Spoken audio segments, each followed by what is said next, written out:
อนน่าจะแห้งตายแล้วมันค่อยๆตายพวกนี้มันโดนความร้อนไป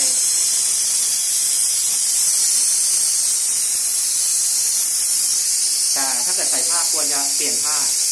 ใช้ผ้าธรรมดาพอ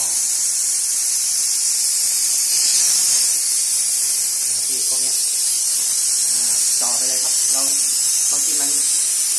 ราไม่รู้ว่ามันเดินมันนอนหรือมันอะไรนะครับก็ฉีดไปเลยทำให้มันหลับเป็นเจ้าชายนิทราไปเลยชั่วชีวิตที่หรอตัวเห็บหมัด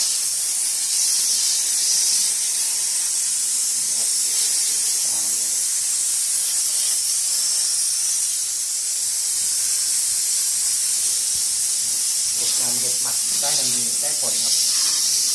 แห้งตายทันทีโดยที่ไม่ฝื